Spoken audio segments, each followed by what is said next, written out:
Coach Bormet, great clinic, camp, I don't know what we call it, session, let's call it that. Yeah, right?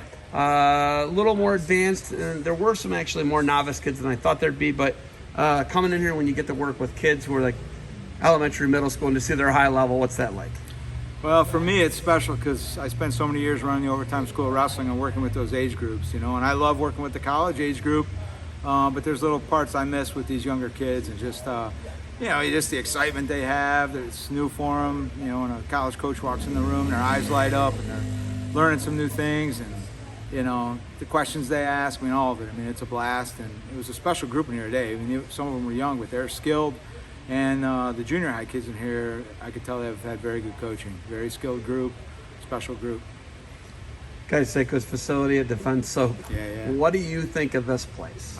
It's an honor to be here because I started working with Guy basically when he was making the bars of soap in his basement. When I first opened Overtime, I started working with Guy right away because I started using his products and I saw how good they were.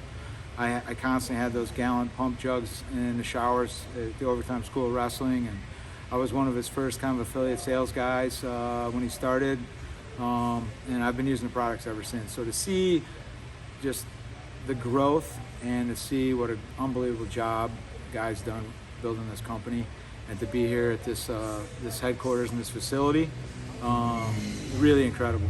It's just he's done a first-class job and first-class guy, so it's great to be here. I knew you were the Coach of the Year for NCAAs. I did not know it was the Defense Soap Coach of the Year. Is it still the Bob Bub Coach of the Year award? Because Bub's name used to be on one of them. I know that, right? Yeah, But Defense Soap, you were the national Defense Soap Coach of the Year, right? Yeah. He actually brought that up. I did not know that. I knew you were the Coach of the Year. I didn't know it was Defense Soap, though, right? Yeah. It's kind of cool, right? Yeah, they present it in between the medal round or the medal round on Saturday morning and the finals. They presented in between, and I didn't have time to go to where they were doing it. Unfortunately, I couldn't get there for the presentation. But so late at night, I got the plaque. And when I saw the Defense Soap on it, I was extra smile. I think you had a pretty good excuse. You guys were trying to win a team title, and I think that it was still very much obviously up in the air and in question. And you guys had a great tournament, right? Second, we talked in Detroit in the bowels of the arena afterwards, and it seemed like some people were super happy and some people were kind of disappointed you didn't win, and then there was a lot of people in between. But you guys had an unbelievable year. Yeah. What you did at the Big Time tournament was incredible. The NCAA tournament was incredible. What do you do and how do you build off of this? How do you get guys to do what Will Lewan did and jump levels, right? That's the guy who really sticks out to me. That guy jumped levels. Yeah. Kevin jumped levels. You had a bunch of guys this year jumped a bunch of levels. How do you keep getting more guys to jump levels like that? Yeah, that gets contagious, and all the things you got to do. It takes everything. You got to have guys that are consistently in there, putting time in to get better. Skill development, physical development, mental, psychological development. Those are big pieces. We got an unbelievable coaching staff. That's a big part of it. You look at the quality of our coaching staff. Josh Torella, Kevin Jackson, Dave Bulliard, Sergey Belglazov, myself. Any one of us that is in there has been operating and coaching at a very high level, a lot of experience. And that's kind of what I wanted in a college staff. I wanted guys that had the most experience and that could help raise the level of every guy in our room. So we do a lot of stuff with our guys, and I think just the energy and the intensity of everything we're doing this year, we'll keep building off that. I think it really kind of opened the door for a lot of our younger guys to believe they could win right away and win early. And I think, that started a little bit with, Micic and Massa and Miles Amin coming in as freshmen. And I saw the trajectory starting to change and shift in the mindset when those guys came in and really had an impact as as freshmen in the program. So just, a lot of excitement. It was a great year. Obviously when you're in it to win it, you're in it to win it. And we were not short, and it was a handful of situations and a handful of matches. It was, really that close. But really proud of our guys and the effort they put on the mat all season, and and everything we accomplished, including the last thing that has come out is we had 7 academic All-Americans out of 10 weight classes, and that's a record number for our team in 1 year also. And I think it's a testament to the commitment level that our guys have both on the mat and off the mat. Just great job. Those 3 guys you just mentioned who were like the core of everything, Stevan came back and had this huge weight cut to 25, and then he goes up at 41. I think he was up, in my opinion. I felt like he was up. Yeah. He was a little for the weight. Yeah. The guys were horsing. They're huge. Yep. Right? He's up. He comes back for an 8th year of college, right? Because he had the transfer from Northwestern, Olympic years, all this other stuff, Olympian, right? And you got another Olympian, right? Miles Amin, and then Massa. Massa was driving an hour every day. He's got a daughter. That's crazy what those guys sacrificed to come back this year. Can you bottle and sell what those guys have for Michigan? Yeah, I mean, it is. It was a testament to their passion for the program, for them wanting to give back and be part of something really special and do something special. And, I think our program, our alumni, our coaching staff, we'll be forever grateful to those guys. And I know they really enjoyed it, and they were all in. From the time they stepped in, they were all in. We didn't bring those guys back until second semester intentionally. And, winning that Big Ten championship meant a lot to those guys. They put everything into winning the NCAA championship, fell not short. But I know it was a special year for those guys, and we had our team banquet, and it was clear they felt really good about what they did. So when we talked, where were you on that spectrum as far as ecstatic to disappointed? Where were you on the spectrum of Michigan fans and Michigan men and Michigan everything, right? Staff, athletes, where were you on the spectrum? I couldn't really get a gauge. Yeah, I mean, it's the NCAA is a tricky tournament. You can be ecstatic in your team and how the team's finishing, but I mean, you're going through the ups and downs of every individual guy, and you know what they're going to feel great about and what's going to be disappointing for them, and that goes up and down from guy to guy. So, it's always a mixed emotions there. We had some guys that really, achieved and reached some of their goals, and we had some guys that fell short on their goals. We felt, not short as a team, but I was still really proud of our effort. I didn't feel really down about that. But, we had some guys that fell short of their goals, and I know that hurt them. And they hurt. As a coach, you hurt. And I've talked about it with the guys at different times, and as a coach, I've had to learn, like, you gotta really respect both sides of that coin in our sport, or it can get twisted on you pretty fast. So, as a coach, though, you ride those highs and lows with those guys. So, when you walk out of there, your head's always spinning a little bit. Soriano wins the NCAAs, you're ecstatic for him. Miles, loses a close match to Brooks. He beats him in the Big Ten finals 2 weeks earlier, and you feel crushed for Miles. So those are the ups and downs of the tournament. But overall, like I said, just extremely proud of this team and everything they accomplished this year, and the work they put into it, and the way they competed, and the way they represented Michigan. And I know our alumni felt that way. The messages and the emails and the communication throughout the season was, just at a really high level. Who do you retain? Who moves on? Does Nick move on? Soriano living in Ann Arbor? Does he go back to Jersey? We don't know where that guy's going to go if he leaves, right? But do you retain him? Do you retain Miles? Do you retain Logan? Do you retain Stevan? Are they Cliff Keen Wrestling Club? Who do you retain? Who do you lose? Who do you keep? We're kind of in the process of figuring all that stuff out right now. I'm kind of working on that. Those are a lot of personal decisions. Those guys got to work through like personal things, what they really want at this point. We're trying to help guide them, work through that with them, and then obviously, if they want to continue to train and compete at the highest level, we want to keep them in Ann Arbor. So, we're working to do those things, but it's a conversation. I mean, they got to be all in on living that lifestyle and know that that's what they want to do. Some of them already know that, and it's just a matter of figuring out, making sure that that they want to continue to stay in Ann Arbor. So we just started kind of working through that now. We have a quick turnaround with our academics. So as soon as we got done with the NCAAs, there was only 3 weeks of school left. So these guys really just, Miles and Stevan went to Europeans. They came back, finished school, focused on school. We were at the U.S. Nationals. So, I would say most of that will get figured out, probably by the end of this month. In your lineup, who returns? You have 3 All-Americans returning, right? Yep. It's 3. It's Cam, it's Mason, and it's Will. Yep. Those 3 come back. Yep. In the lineup, who comes back? Well, 125. I mean, we got a lot of depth at some of these weights. So, I'd say 125. Another returning guy that you're familiar with, Jack Medley. Obviously Dylan. He comes back for like a 6th year then. Fifth year. Like a fifth year. Okay. Yep. Dylan Ragusin. Okay. Another guy back. Obviously, we got Cole Matten. Pat Nolan. Going through the lineup. We're going to have some new faces, 74, 84, 97. Those are 3 weights that we got some depth. We got some really talented guys. If we're going to have to kind of fight through the lineup, figure out who's going to get those starting spots, and you know that a lot of that'll get dictated by how much work gets done right now. Now through September. I think a lot of those starting spots. Those are up. Those are up for grabs. Yeah, they're going to be pretty competitive. Do you retain Pat Brucky? I guess I didn't bring Pat. No, He's gone. His eligibility's done. Yeah. No, I'm saying, do you retain him as a club?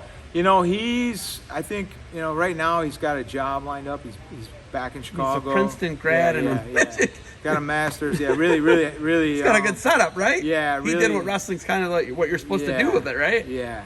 I mean, he's got Princeton undergrad and a grad degree from Michigan. He's not bad, right? He's an unbelievable guy. Yeah, very high achiever. So you don't know if you're going to retain? I think he's going to move on and start his professional career engineering.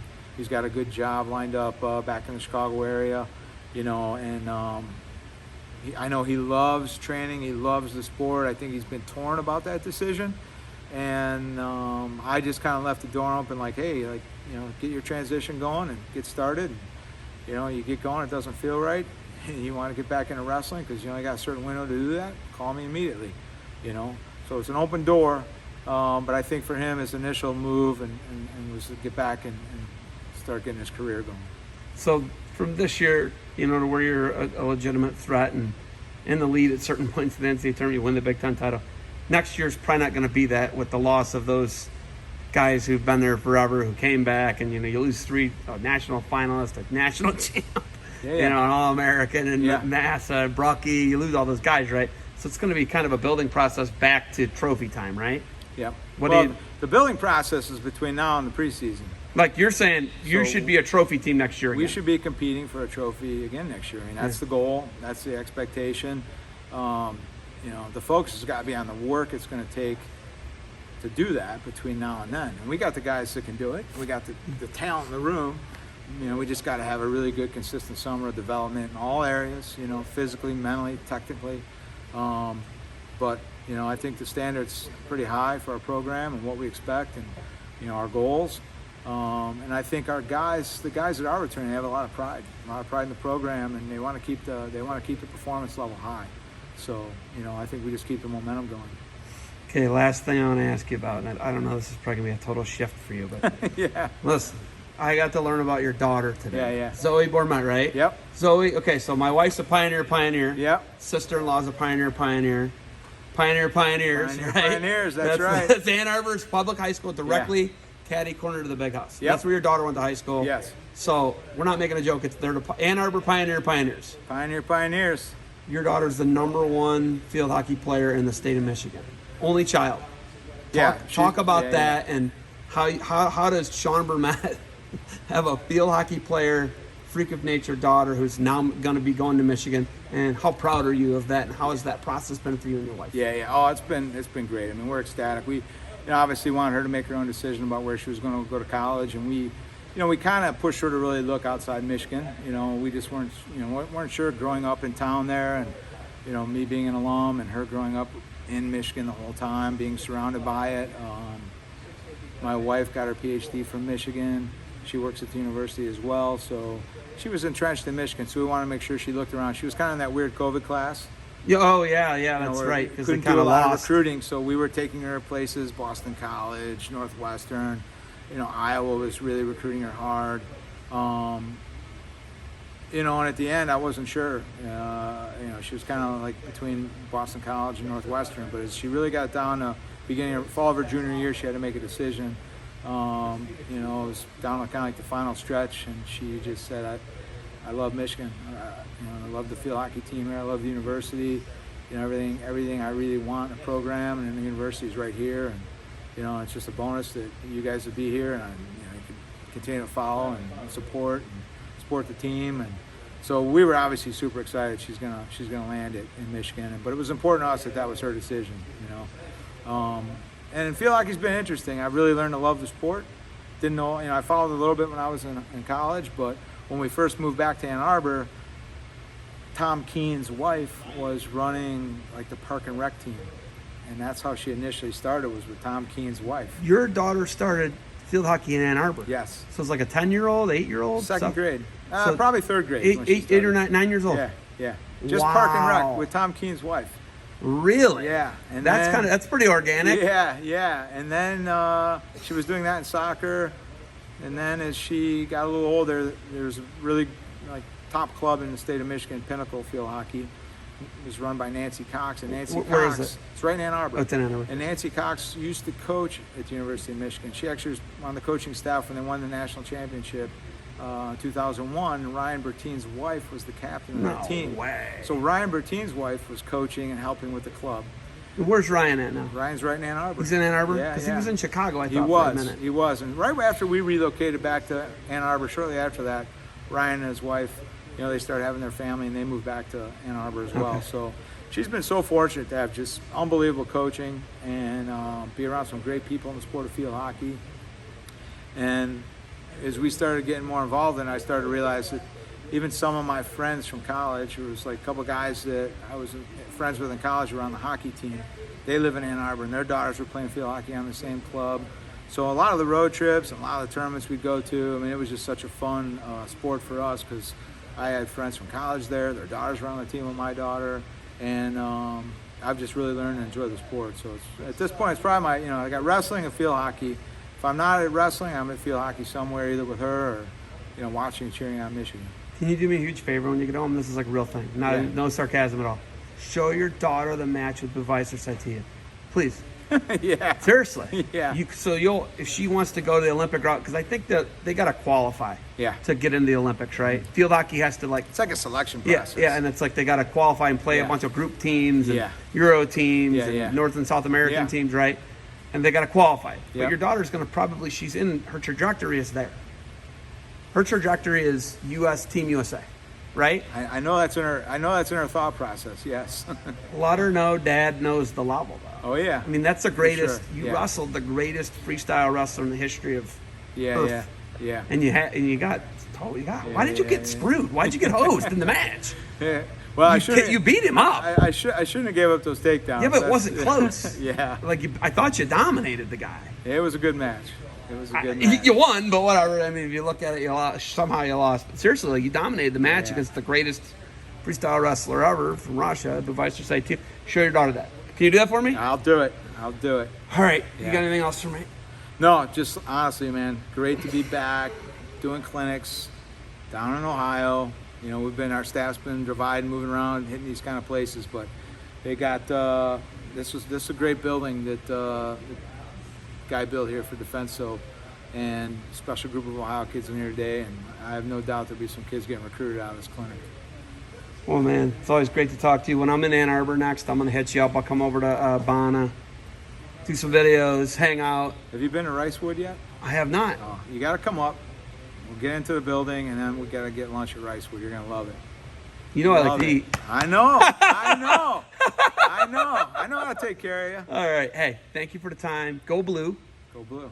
Good luck to you guys moving forward. Good luck with the new Michigan thing coming. Oh, you going to kick her out or she get to stay? Oh, she's moving out. She's ready to move gone, out. huh? She's got to have the full experience. Is she 18 yet? She's 18. So see you later. You're on your own. Oh, yeah. I'll dorm? be in the stands Dorm or house? cheering. Dorm first year, then she'll probably move in an apartment or house with her teammates. But, yeah, I'm just looking forward to sitting in the stands and cheering on Michigan field hockey. She can literally walk home. You're under a mile from the About campus, a mile right? from campus, yeah. Coach, good luck. Thank you for the time. Go Blue. Thanks, Zev. Go Blue.